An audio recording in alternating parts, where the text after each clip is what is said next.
This was about 30 years ago, actually maybe a little longer, and my son and I were traveling up to Quinault Valley Road. Where's that at? That's on the other side of the Quinault Valley, Montesano. Oh, okay. I'm from down south, so I don't know this area that well. That explains a few things then. So yeah, we were headed up there because we lived in a logging camp. It was called Grisdale. That was 35 miles north of Montesano. On a moment, And it was late at night. We were coming back from the big truck show in Tacoma Dome.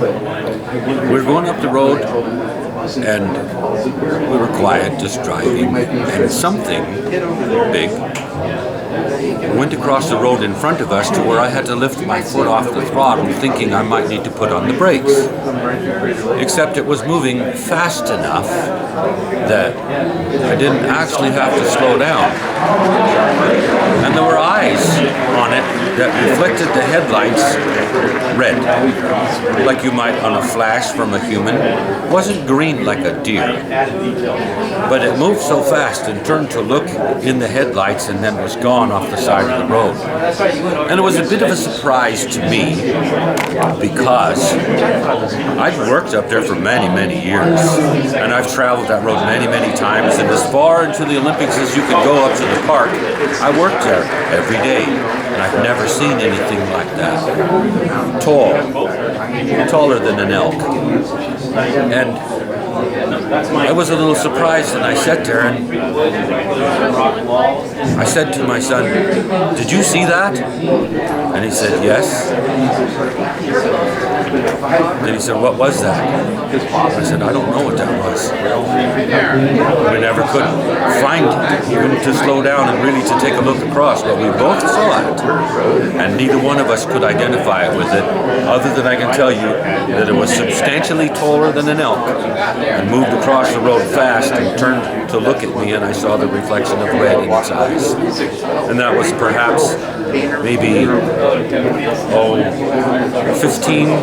12 to 15 miles up the Quinault Valley Road. Out in the middle of nowhere, huh? Well, most people would think that's the middle of nowhere, yes. That if you keep going, there's nothing out there except the logging camp where we lived. Did you get any sort of feeling when you saw it? Oh, yes, because when you That's see a very something that common you occurrence, don't yeah. know what is there, it becomes very eerie. And you think, you need to identify everything. You know, you're a man that lives out there in the woods. You should know if it's a bear or whatever it is. But not coming up with a conclusion, that was the eerie feeling. Do you think it was a Sasquatch?